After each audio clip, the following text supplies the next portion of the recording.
Josué capítulo 24, a partir do verso 14.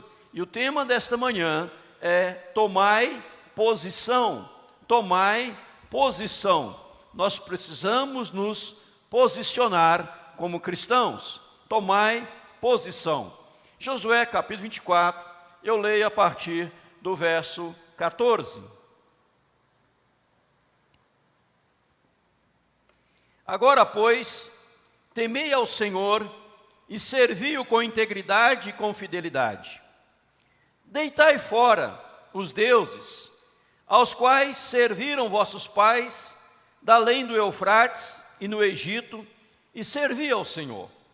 Porém, se vos parece mal servir ao Senhor, escolhei hoje a quem sirvais, se aos deuses a quem serviram vossos pais que estavam da além do Eufrates, ou aos deuses amorreus em cuja terra habitais.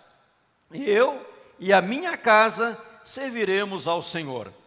Então respondeu o povo e disse: longe de nós o abandonarmos o Senhor para servirmos a outros deuses, porque o Senhor é o nosso Deus, Ele é quem nos fez subir, a nós e a nossos pais, da terra do Egito e da casa da servidão, quem fez esses grandes sinais aos nossos olhos e nos guardou por todo o caminho em que andamos e entre todos os povos pelo meio dos quais passamos.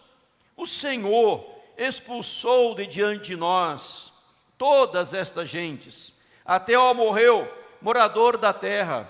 Portanto, nós também serviremos ao Senhor, pois Ele é o nosso Deus. Então Josué disse ao povo: não podereis servir ao Senhor, porquanto é Deus santo, Deus zeloso, que não perdoará a vossa transgressão, nem os vossos pecados. Se deixardes o Senhor e servirdes a deuses estranhos, então se voltará e vos fará mal, e vos consumirá, depois de vos ter feito bem. Então disse o povo a Josué: não, antes serviremos ao Senhor. Amém. Oremos. Pai, em o nome de Jesus, para a glória do Senhor Jesus, fala ao nosso coração, edifica as nossas vidas, dá-nos a orientação que vem do Senhor, Pai, para que possamos caminhar segundo a Tua boa, eterna e maravilhosa vontade. Pedimos a graça e a direção do Senhor, pedimos assim e oramos de coração, orando também por aqueles que estão enfermos, acamados, sofrem por alguma doença, alguma enfermidade, que o Senhor possa curá-los, restabelecê-los, restaurando-lhes a saúde, é a nossa oração, em nome de Jesus, amém. Queridos, como eu disse no começo, este texto é tremendamente conhecido de todos nós. Josué, sucessor de Moisés, Josué, que tomou a dianteira do povo de Israel, aquele homem que fora ao monte também orar com Moisés, aonde Deus se manifestava. E se você ler sobre este episódio, verás que Moisés, quando descia para falar com o povo que Deus havia lhe conferido, Josué permanecia na presença de Deus, recebendo mais orientações, direções de Deus para a sua vida, para o seu ministério. Josué agora, ele assume após a morte de Moisés. Moisés é o autor dos 5 primeiros livros da Bíblia: Gênesis, Êxodo, Levíticos, Números, Deuteronômio. E agora nós estamos diante do livro de Josué, onde ele reúne o povo de Israel. E neste texto nos relata uma terrível, dolorosa situação. Uma dolorosa, drástica situação triste, caótica, lamentável, que trazia uma dor, creio eu, no coração de Josué, que trazia não só uma dor no coração de Josué, mas creio eu também que trazia dor profunda no coração de Deus. Deus havia libertado o povo de Israel da nação egípcia. O povo sofre 430 anos, o povo ora, o povo clama, o povo busca, Deus propõe liberdade, Deus envia Moisés, o povo sai. 40 anos andaram pelo deserto, as vestes não se envelheceram, as sandálias não se estragaram. Deus conduz o povo pelo deserto, lugar quentíssimo, muito quente, calor terrível, mas uma coluna, uma nuvem ia trazendo proteção, sombra para o povo. À noite, frio demais, havia uma coluna de fogo para esquentar, aquecer cada uma das pessoas, para que ninguém morresse de frio durante a noite, nem de calor durante o dia. E este povo continua seguindo. Agora o Mar Vermelho se abre, Moisés não atravessa o Mar Vermelho, Moisés é sepultado pelo próprio Deus, pois morre antes de atravessar o Mar Vermelho, ele só contempla a terra prometida. Josué atravessa sem molhar os pés com todo este povo, milhões de pessoas, e estão agora na terra prometida. As conquistas começaram, as tribos, as 12 tribos, cada uma vai tendo ali a sua propriedade, a sua conquista, a sua terra, tudo isso como bênção de Deus. O próprio texto revela para nós, no versículo 17, é o Senhor que nos fez subir, fez grandes sinais, nos guardou por todo o caminho pelo qual andamos, entre os povos, expulsou todas as gentes diante de nós, até o amorreu, Deus que fez maravilhas. Mas perceba que o texto traz algo muito triste. O texto traz algo muito lamentável, onde Josué diz para o povo no versículo 14: agora, pois, temei o Senhor, servi-o com integridade, com fidelidade, deitai fora os deuses aos quais serviram vossos pais da além do Eufrates e no Egito serviu ao Senhor. Porém, se vos parece mal servir ao Senhor, escolhei hoje a quem sirvais. Qual é a situação triste aqui? Parece, quando lemos este texto, que o pregador Josué, o irmão Josué, estava pregando para ímpios, estava pregando para ateus, estava pregando para não cristãos, estava pregando para pessoas desconhecidas, desconhecedoras da palavra de Deus, do conteúdo bíblico, das verdades do Senhor, das maravilhas do Deus eterno. Não, ele estava falando para o povo de Deus. Ele estava falando para a igreja de Deus. Ele estava falando para a nação de Deus, nação eleita, sacerdócio real, povo de propriedade exclusiva de Deus. Mas no meio da nação de Deus, havia pessoas que não estavam temendo a Deus. Haviam pessoas que não estavam servindo ao Senhor com integridade, com fidelidade. Haviam pessoas que ainda estavam curtindo os seus deuses estranhos, a idolatria. Havia pessoas que ainda não tinham tomado uma posição. Haviam pessoas que ainda não haviam tomado uma posição, pessoas que ainda não haviam tomado uma decisão, e é necessário decidir, é preciso decidir. Eu creio que Josué estava pensando no seu coração, qual será a decisão deste povo? O que este povo, quando este povo vai tomar uma decisão, qual será a sua decisão? A nação precisa escolher, o povo precisa escolher.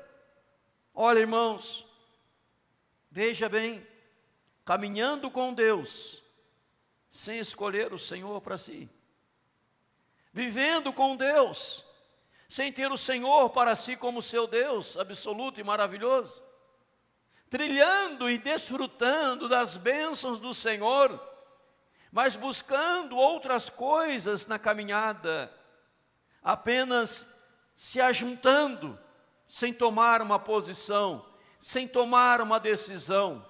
E quando olhamos para a Bíblia, nós vemos aqui que Deus, Ele nos chama a uma tomada de decisão. Algumas coisas iniciais eu destaco aqui, uma tomada de decisão. Segundo lugar, nós vemos aí, amados, que Deus, Ele respeitará a nossa decisão. Ele não impôs, Ele não fez uma imposição. Você precisa escolher Deus. Diz, não escolher hoje a quem servais. Aos Deus a quem servir vossos pais, ou ao Senhor nosso Deus? E Josué fala, eu e minha casa serviremos ao Senhor. E ele diz aqui, ensina que a decisão é pessoal, intransferível. Não era decisão coletiva, mas pessoal. Não é uma decisão que você pode transferir, ela é intransferível. É uma decisão particular do homem, da mulher, do filho, da filha, de cada um de nós. O pai tem que tomar a decisão ao lado de Jesus, ele é pessoal. A filha, o marido, a esposa. Ninguém é salvo pela fé do pai, da mãe, do marido, da esposa. Nós decidimos pessoalmente ao lado de Jesus. Este povo caminhava, a multidão estava. E você poderia dizer, todos estes são salvos. E não eram, porque não havia ainda tomado uma decisão. E essa decisão que era ser tomada, ela trazia consigo grandes consequências, porque toda decisão trará consigo grandes consequências. Porque Josué disse assim, olha, escolhei hoje, escolhei bem. A quem vocês querem servir? Mas lembre de uma coisa, se vocês escolherem Deus, e Deus vai abençoar vocês pela escolha, mas se deixarem o Senhor, coisas ruins vão acontecer. É o que diz aqui a palavra do Senhor, nosso Deus. É o que diz a palavra de Deus para nós, no verso 18, 19 e 20, vai dizer isso para nós, que Deus, após ter feito grandes coisas, verso 20 principalmente, se deixares o Senhor e servirdes a Deus estranhos, então se voltará e vos fará mal, vos consumirá, depois de vos ter feito bem. Depois de ter feito bem, Deus vai fazer coisas ruins, se deixar o Senhor, pois as decisões, elas trazem consequências. Josué diz, não podeis servir ao Senhor, caminhando aí com deuses falsos, verso 19, não podeis servir ao Senhor, porquanto é Deus santo, zeloso, que não perdoará a vossa transgressão, nem o vosso pecado.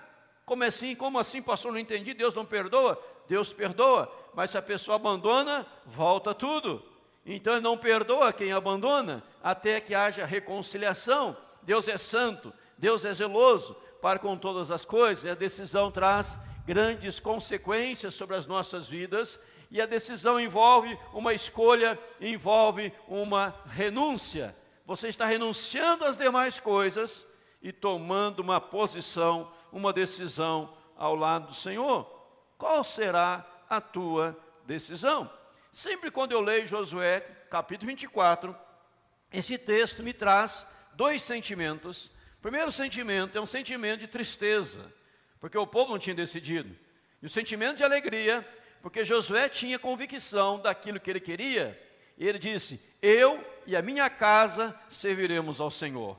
Eu e a minha casa serviremos ao Senhor. Ele sabia da sua convicção, ele estava renunciando às coisas do mundo e decidindo ao lado do Senhor nosso Deus. Mas a pergunta é, você já decidiu?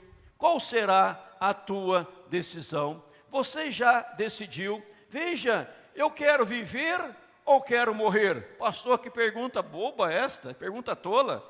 Será que alguém quer morrer? Lógico que eu quero viver. Mas a Bíblia diz sobre isto, vida ou morte. Os céus e a terra tomam hoje por testemunhas contra ti, que te propus a vida e a morte. Você quer a vida ou quer a morte? Será que eu quero a bênção ou eu quero a maldição? Eu quero ser amaldiçoado ou eu quero ser abençoado? O mesmo versículo vai dizer para nós, a bênção e a maldição, escolhe pois a vida para que vivas tu e a tua descendência. Deuteronômio 30, verso 19, a vida ou a morte, a bênção e a maldição. E o próprio texto nos dá essa orientação magnífica. Escolhe, pois, a vida para que viva. Escolhe, pois, a vida para que você viva. Eu quero bênção ou eu quero maldição? Você sabia que Deus pode converter maldição em bênção, mas também pode converter bênção em maldição? Vou repetir. Deus pode converter maldição em bênção, mas também bênção em maldição. Lá em Malaquias, no último capítulo, fala que Deus estava convertendo as bênçãos em maldições pelo fato do povo ter abandonado o Senhor. Deus converte, abra comigo lá em Malaquias, para você ver que eu não estou falando besteira, que está na Bíblia, tendo a oportunidade de você olhar na Bíblia, a palavra de Deus, Malaquias, abra comigo.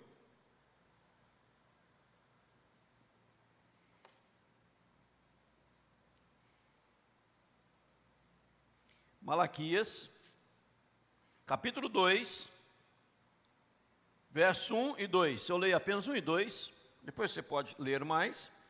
Agora, ó sacerdotes, para vós outros é este mandamento: se o não ouvirdes, se não propuserdes no vosso coração dar honra ao meu nome, diz o Senhor dos Exércitos, enviarei sobre vós a maldição, e amaldiçoarei as vossas bênçãos, já as tenho amaldiçoado, porque vós não propondes isso no coração.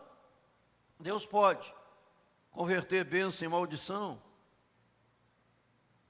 Se eu o abandono, se eu o deixo, se eu o nego, se eu não dou ouvidos à sua palavra. Eu ouvi uma frase esses dias que me chocou muito, pelo impacto da frase. Ela dizia assim: se você peca, continua pecando, e sente ainda felicidade, olha a frase, se você peca, continua pecando, ou seja, não se arrependeu, peca, continua pecando e sente felicidade, é uma clara evidência que Deus o abandonou.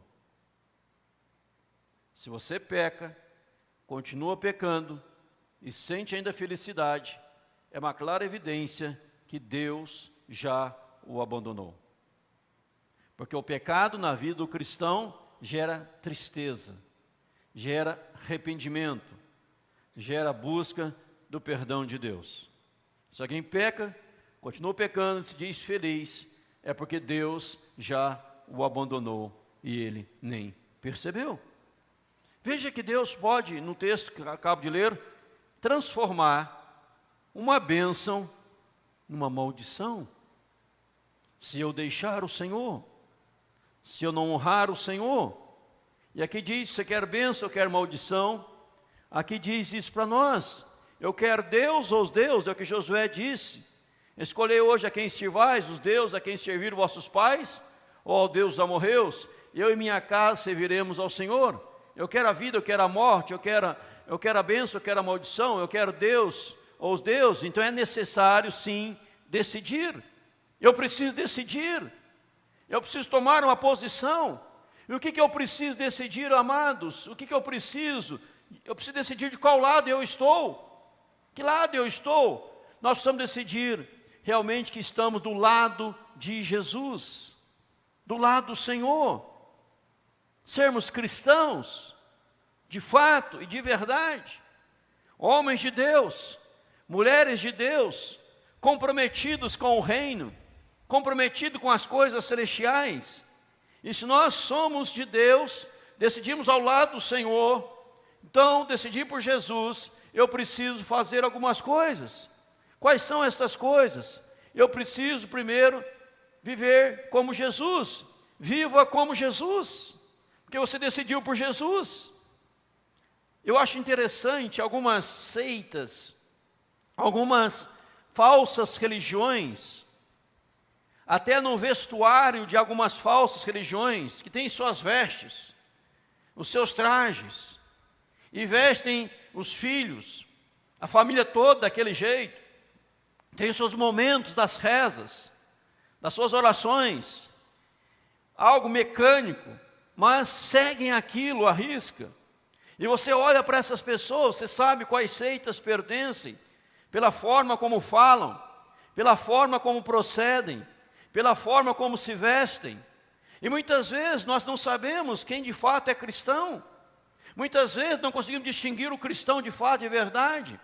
Mas quando nós decidimos ao lado de Jesus, tomamos a posição ao lado do Senhor, nós precisamos viver como Jesus, viva como Jesus. Viva como Jesus. Para que as pessoas possam ver o que? Jesus em nós. Possam olhar para nós e conhecer a Jesus. Na forma de falar, na forma de pensar. Viva como Jesus, perdoe como Jesus. Jesus era aquele que perdoava. A Bíblia diz que quando ele era ultrajado, ele não revidava com ultraje. Quando ele era insultado, quando ele era ferido, ele não vingava. Ele dava outra face, quando esbofeteado, ele virava a face. Ele perdoava na cruz, momento crucial, momento de dor. Ele faz a oração: Pai, perdoa-lhes, pois não sabem o que fazem. Como Estevão, não lhes impute este pecado. Ele sabia perdoar. Me assusta às vezes, quando eu vejo algumas postagens no Facebook. Me assusta, aquelas postagens tolas de Facebook, que tem que passar por um crivo, tem que passar por uma peneira, para ver se pode postar ou não. E às vezes tem crente que posta assim: quem eu sou? Ah, eu sou aquele que age de acordo com as pessoas agem comigo. Fala, mas isso não é cristão, isso não é bíblico. Eu sou aquela que age conforme alguém age comigo. Se agir com grosseria, eu vou ser grosso. Se me xingar, eu vou xingar. Se me ofender, eu ofendo. Então eu vou dar o troco de acordo com você agir comigo. Isso não é de cristão, isso é de ímpio. Isso é de pessoa que não tem temor de Deus, não tem Jesus. Se eu decidir ao lado de Jesus, eu tenho que proceder como Ele. Eu tenho que agir como Ele, amém, irmãos? Eu tenho que agir como o Senhor age. O cristão é diferente. O cristão é aquele, irmãos, que é educado. O cristão é aquela pessoa polida. Deixa eu só abrir um parênteses aqui novamente, dar aqui fazer uma pequena observação. Não entendam a mal a minha observação. Há postagens e fotos no Facebook que são literalmente, digo com amor, horríveis, feias, diante do cristianismo. E tem crente que posta: ai que lindo, ai que belo, ai que maravilhoso. Se não é maravilhoso diante da palavra, não coloque que está bonito, fala está feio, chama no particular e fala está feio, não está legal, apague, delete, não está legal, não está honrando o Evangelho de Jesus, não está honrando a pessoa de Jesus, tira isso aí. E às vezes eu falo: ai que lindo, ai que lindo. Dá um coceiro nos dedos de postar, de comentar, mas eu não comento. Né? Eu ligo no particular e falo no particular com as pessoas. Mas que o dedo coça na hora para escrever alguma coisa, eu creio dos irmãos também, mas a gente não faz porque não quer ofender. Mas a gente liga no particular, né, que é o correto, e fala: olha, por favor, apaga aquilo, não está legal, não está legal não está bacana, não está legal. Muda aquilo, muda por favor, que é bom. E graças a Deus muitas pessoas bondosamente, coração humilde, falam: não, eu reconheço que não foi legal, e a pessoa tira com amor, com carinho. Louvado seja Deus por isso. Outros já ficam bravos, irritados: não vou mais na igreja também, não quero saber, ninguém manda minha vida, eu faço o que eu quero na minha vida. Aí cada um dá conta de si para Deus, é problema de cada um. Meu problema é orientar, se vai praticar, é problema da pessoa, não é meu, né? Eu tenho que orientar, como pastor tem que orientar, é como o pai, tem que orientar os filhos. Se vai praticar, né? Se não vai, eu também erro, também sou falho. Quando eu erro, as pessoas me corrigem, eu também procuro me corrigir, me autodisciplinar. Quando alguém me fala também, eu procuro corrigir, mas é bom irmãos ajudando nesse ponto, né? Então, se eu decidir ao lado de Jesus, eu preciso perdoar como Jesus. Eu preciso amar, ame como Jesus. Amar como Jesus. O amor de Jesus não era interesseiro. O amor de Jesus é o amor ágape, que é o amor sacrificial. O amor de Jesus é o amor incondicional, que amava independentemente das condições, não tinha interesse. O amor de Jesus é o amor inseparável, inseparável, nada nos separará do amor de Deus que está em Cristo Jesus, nosso Senhor, diz Paulo aos Romanos. Então precisa amar como Jesus. Hoje eu ouço pessoas dizendo: eu deixei de amar, eu não amo mais, perdeu o amor. porque o amor esfriou. O amar é uma decisão, amar é um mandamento, amar é uma ordenança de Deus. E nós amamos como Jesus amou. Jesus não viu nada de bom em nós, mas Ele mesmo assim nos amou com amor eterno. Este amor é maravilhoso. Se você decidiu por Jesus, escolheu hoje aqui, se quer servir o Senhor, eu quero me espelhar em Cristo, então vou viver como Ele, perdoar como Ele, amar como Ele, pois o amor cobre multidão de pecados, porque leva o perdão, não leva a afronta, e aquilo que você perdoou, você esquece. Você não pode dizer, olha, eu não consigo perdoar, porque sempre me vem à mente o que a pessoa fez que me ofendeu, ou aquela palavra, aquele procedimento. Você não pode fazer assim. Porque a Bíblia diz, se eu não perdoo, o Senhor não me perdoa. Nós oramos no Pai Nosso, perdoa os nossos pecados, assim como nós perdoamos aos nossos devedores. Perdoa os nossos pecados. Estamos reconhecendo que nós também somos falhos. E porque somos falhos, precisamos do perdão. Mas outros também são falhos, como nós o somos. E como nós precisamos do perdão, outros também precisam do perdão e nós perdoamos. Perdão é um ato da graça.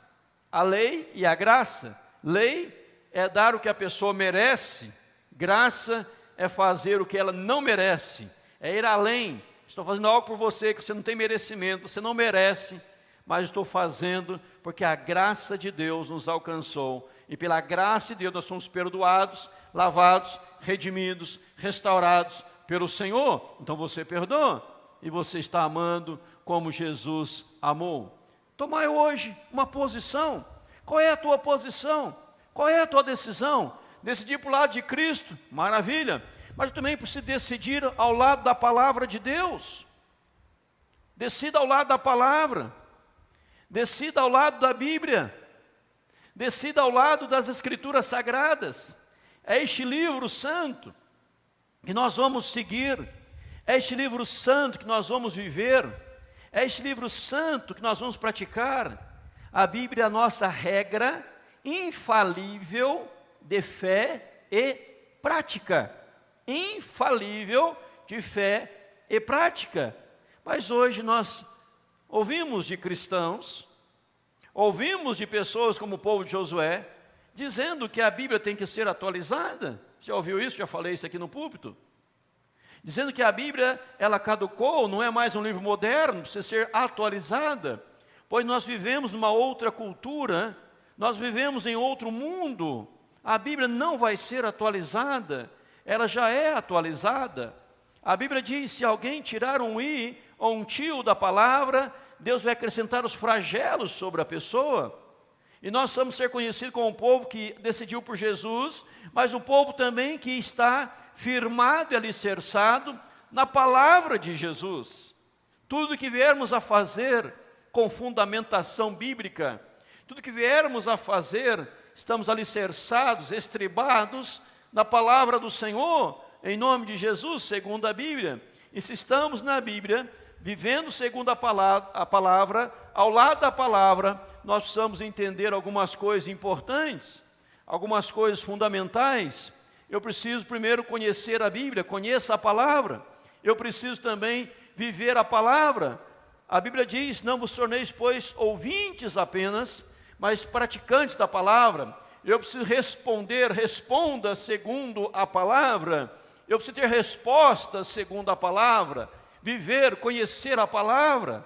Mas irmãos e irmãs, eu não posso conhecer a Bíblia se eu não a leio.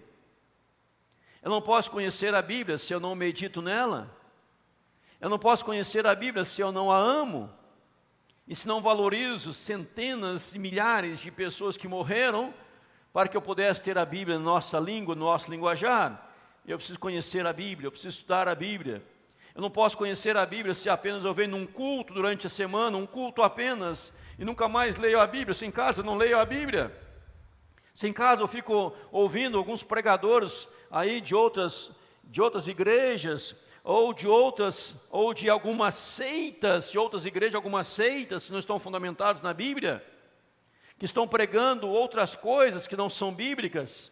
Eu preciso conhecer a Bíblia. Mesmo que eu ouça outros pregadores na televisão, eu vou ver se aquilo que eles estão falando é bíblico. Não é o que o pastor falou, é o que a Bíblia diz. Não é o que o líder tal falou, é o que a Bíblia diz. Não é o que a celebridade está dizendo, mas é o que a Bíblia diz. Mas eu preciso, para isto, ser como os crentes de Bereia, mais nobres que os tessalonicenses, porque eles ouviam as coisas e examinavam dia a dia para ver se as coisas de fato eram assim. Então eu preciso conhecer a Bíblia, responder segundo a Bíblia. Olha o que a Bíblia diz para nós, para mim e para você. Antes santificai a Cristo como Senhor em vosso coração, estando sempre preparados para responder a todo aquele que vos pedir razão da esperança que há em vós. 1 Pedro 3,15. Eu tenho que estar preparado para responder a todo aquele que pedir a razão da esperança que há em nós. Alguém chega para você e fala assim: eu ouvi lá na pregação do pastor Edinaldo, do pastor Leonardo, do pastor Alan, pregando lá na igreja, eu, o pastor Ronaldo, o pastor Luísio, eu ouvi eles pregando, eu ouvi que eles falaram que só Jesus salva. Onde está isso na Bíblia? Você precisa saber. Eu ouvi falar que intercessão, mediador é só Jesus. Me ensina sobre isso. Você tem que falar, eu vou ensinar. Você não pode depender, eu vou chamar o pastor, às vezes ele não está presente, ele não está acessível naquele momento. É lógico que você pode ligar a qualquer hora, mandar mensagem a qualquer hora, sem problema algum. Eu estava esses 8 dias de férias, mas eu estava aconselhando pelo celular, treinando casais pelo celular, resolvendo problemas pelo celular, resolvendo um monte de coisa da igreja pelo celular, trabalhando ao mesmo tempo, embora não estava presente fisicamente, e tenho prazer em fazer isso, sem problema algum. Mas você pode nos procurar sem problema, mas você precisa conhecer a Bíblia. E a Bíblia diz aqui, ó, santificai a Cristo como Senhor no vosso coração, estando sempre preparado para responder a todo aquele que vos pedir razão da esperança. Por que você está guardando a volta de Jesus? Me explica sobre isto, e você vai explicar, segundo a Bíblia. Se você está na Bíblia, decidiu ao lado da Bíblia, você aprendeu também algo importante sobre casamento. E o que é o casamento bíblico? Tomei a posição, decidiu ao lado da palavra, o que é o casamento bíblico, o casamento cristão. Segundo a palavra, primeiramente, ela é heterossexual. O que é isso? Homem e mulher. Casamento, ele é monogâmico. Deixará o homem seu pai e sua mãe, unir-se à sua mulher, tornando-se com ela uma só carne. Mas monogâmico é um homem e uma mulher. E monossomático é os dois uma só carne. Deixará o homem seu pai e sua mãe, unir-se à sua mulher, tornando-se os dois uma só carne, que é o monossomático, uma só carne. Ele é monogâmico, é um homem e uma mulher. Ele é também indissolúvel, que não pode se desfazer, não pode se arrebentar, não pode acabar. Porque se você está na palavra de Deus, está na Bíblia, você crê que o casamento é entre homem e mulher apenas.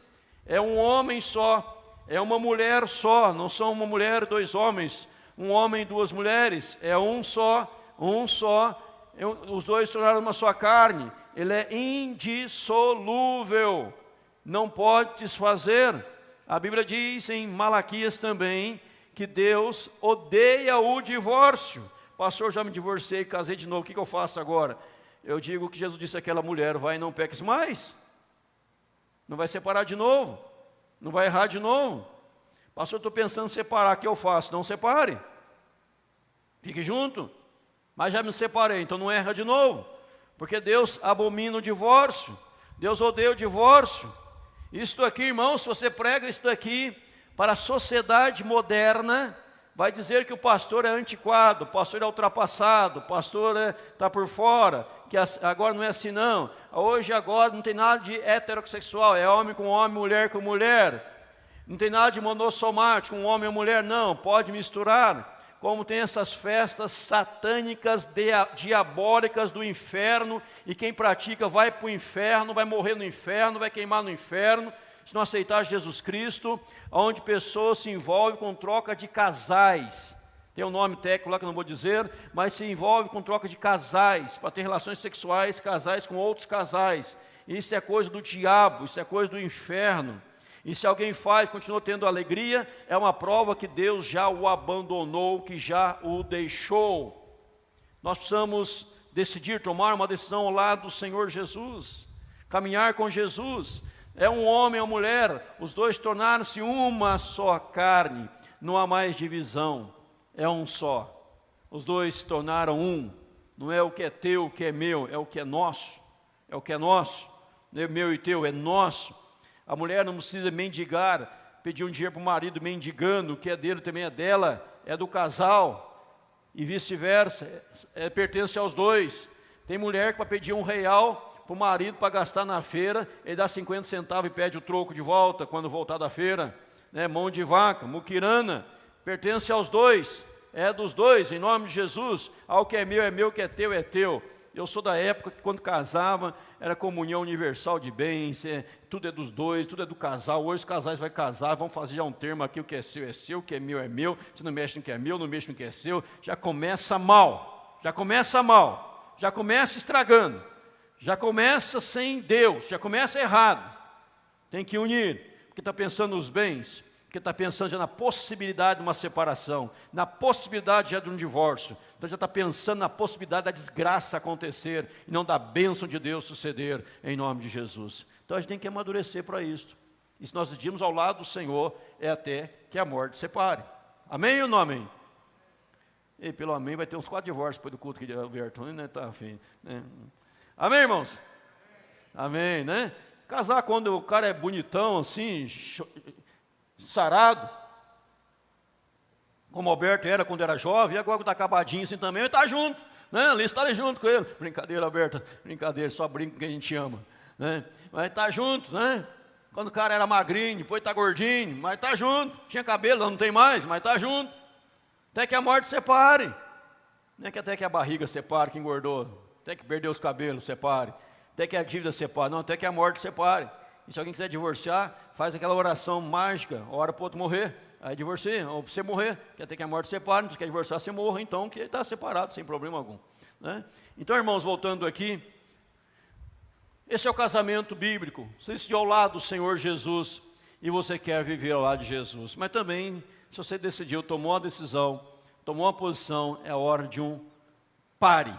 Stop, pare. Dizer não há algumas coisas erradas, ideologia de gênero. Não.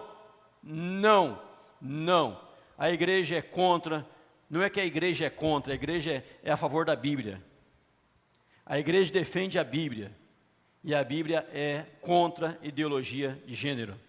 Todos nasceram iguais, mas cada um escolhe se vai ser homem ou se vai ser mulher. Não existe esse absurdo, diabólico, satânico, não existe isso. Somos contra. Aborto, somos contra. Aborto é assassinato, é assassinar, matar, somos contra o aborto. Vamos abortar, vamos liberar o aborto, somos contra. Eu vi uma reportagem, se não me engano, dia 25 de novembro de 2021, ano passado, dia 25 de novembro do ano passado, no México, pastores foram presos, foram condenados, eu vi uma reportagem, sentenciados, porque eles falaram contra a ideologia de gênero, contra o aborto, para não votar em candidatos que aprovam ideologia de gênero e aborto, eles foram presos por causa disso. Irmãos, a igreja não tem candidato, a igreja tem princípios bíblicos, a igreja não tem bandeira, a igreja tem princípios bíblicos, e a igreja tomou uma posição. Nós somos contra a ideologia de gênero, somos contra o aborto, somos contra a legalização das drogas, nós somos contra o que as drogas têm causado na vida das pessoas. Nós acompanhamos, atendemos pessoas semanalmente, a equipe atende semanalmente pessoas, para tentar libertar das drogas, para encaminhar para internações. A igreja é contra a ideologia da legalização das drogas, a destruição dos valores da família, nós somos contra, nós somos resgatar o valor familiar. Que bênção nessa manhã te presenciando no altar, que bênção, aqui o pai, a mãe, a filhinha, aqui a avó, os tios, né? Família presente, família no altar de Deus. Eu sou da época que na igreja que eu era membro, era criança, em São João da Cristina, lá onde o vento faz a curva e volta, porque não tem mais para onde ir, mas uma igreja de 500 membros, uma zona rural, chegava lá a família inteira, pai, a mãe, seus 10 filhos, 12 filhos, que tempo não tinha televisão, né? 12 filhos, 10 filhos, né? Antes que alguém fale, né? Aquele tempo lá, 8 filhos, 6 filhos, chegava aquela turma inteira e sentava na igreja louvando o nome do Senhor. A família inteira, do pequeno ao grande, ficava no culto principal, todo mundo, ouvindo a palavra do Senhor, todo mundo, família, a valorização da família. Repito, a igreja não tem bandeira política, a igreja, não, antes que confunda alguma coisa, a igreja não tem candidato, a igreja tem princípios bíblicos, e quem é contra essas coisas, não merece nada da igreja, ao seu repúdio, porque a pessoa tem que converter, aceitar Jesus Cristo como Senhor da sua vida, tomar posição. Nós somos a voz do Senhor, nós somos os porta-vozes de Deus, nós ministramos a palavra do Senhor, nós precisamos como igreja nos posicionar diante do mundo. Eu falei de seitas aqui, eu volto a isso, aos muçulmanos, eles defendem a sua teoria, a sua filosofia, a unhas e dentes, defendem aquilo, eles vivem aquilo, se comportam naquilo que eles creem, embora seja errado segundo a Bíblia. E nós cristãos, muitas vezes, nós não defendemos, muitas vezes nós nos calamos, muitas vezes nós nos omitimos. Eu usei aqui uma apresentação, vou só repeti-la rapidamente aqui, há um tempo atrás, vou só colocar aqui, há muitos que se dizem cristãos, vou colocar isso aqui porque eu posso dizer isso hoje, que um dia não vou poder mais, então me processam de novo. Há muitos que se dizem cristãos, oram para Deus livrar a igreja da perseguição em países comunistas, mas nas eleições votam em candidatos comunistas. Oram pela expansão do Evangelho, mas nas eleições votam em candidatos que querem taxar e fechar a igreja. Oram pela família, mas nas eleições votam em candidatos que defendem a sua desconstrução. Oram pelos filhos, mas nas eleições votam em candidatos que defendem pedófilos e a ideologia de gênero. Oram pela libertação dos drogados, mas nas eleições votam em candidatos que defendem a liberação das drogas. De nada adiantará orar como cristão e votar como ímpio. Daqui a uns dias vai ter eleição, daqui a uns meses teremos eleições. A igreja não tem partido, a igreja não tem candidato, a igreja tem princípios bíblicos. Princípios bíblicos. Vejo pessoas aí recebendo passes de terreiro de macumba, passe do diabo, e crente querendo defender. Irmãos, cuidado, irmãos.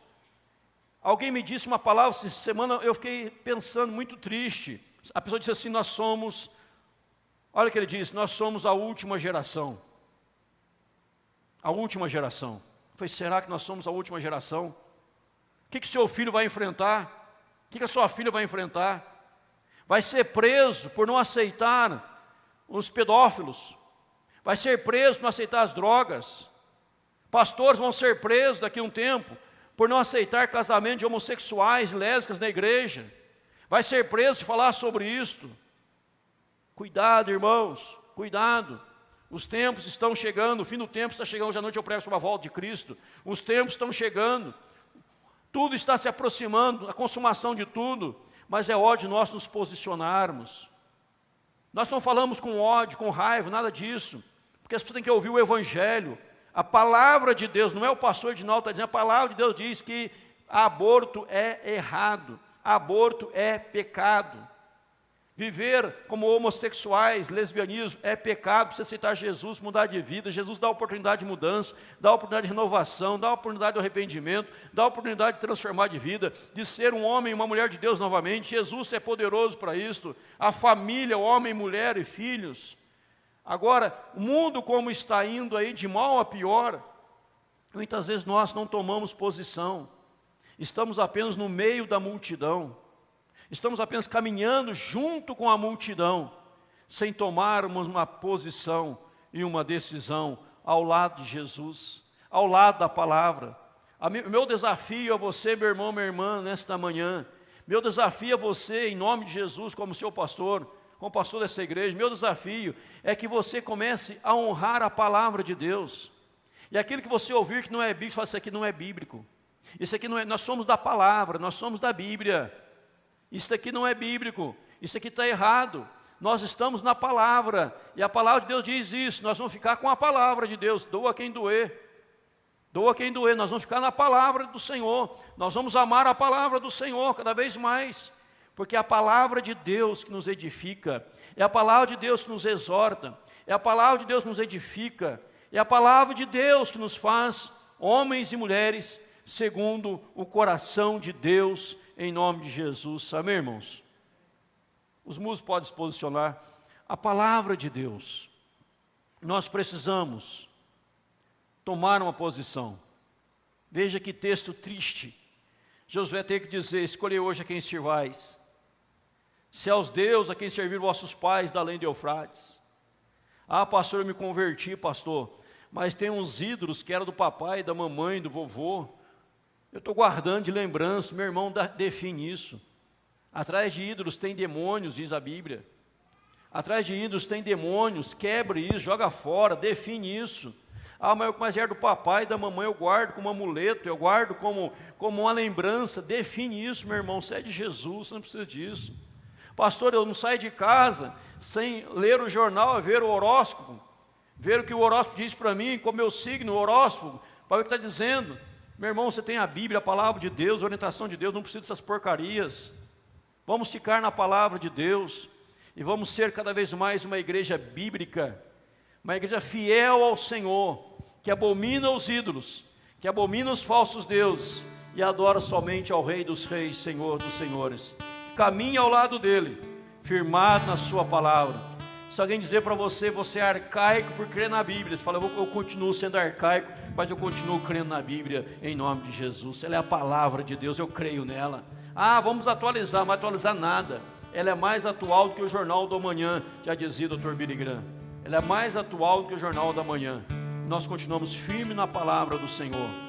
Pregue a palavra para o seu filho, para a sua filha. Mostre para ele, o mundo está assim, filho. Olha o que o mundo está fazendo, mas vamos ver o que a Bíblia diz sobre isso. Olha, a Bíblia condena. Nós ficamos na Bíblia. E para eles, o que eu faço, pai? Fala para eles que Jesus tem um plano de salvação, tem um plano de redenção. Ele veio para buscar o pecador, ele veio para resgatá-lo. E essa pessoa precisa ter um encontro com Jesus. Essa pessoa precisa abraçar a Jesus. O drogado precisa aceitar a Jesus. O viciado precisa abraçar a Jesus. A lésbica, o homossexual precisa abraçar a Jesus. Pois Jesus quer resgatar todos eles. Paulo fala aos Coríntios, ele fala, tais foste alguns de vós. Fala de ladrão, de bêbado, de pedófilo, de tanta coisa errada. Mas vós vos lavastes, fosse regenerado no sangue de Jesus. Mas irmãos, eu concluo minha fala. Mais uma palavra. É preciso crer hoje que o Cristo a quem servimos, Ele tem poder para transformar vidas em nome de Jesus. Eu vejo muito crente dizendo, eu não creio na transformação de pessoas, eu não creio que pessoas podem mudar. Vamos pregar o Evangelho com poder. Paulo diz, não me envergonhe do Evangelho, porque é o poder de Deus para a salvação de todo aquele que nele crê. O Evangelho transforma, o Evangelho muda. Creia na palavra, fique firme na palavra, e que Deus nos abençoe, e que Deus nos ajude, em nome de Jesus.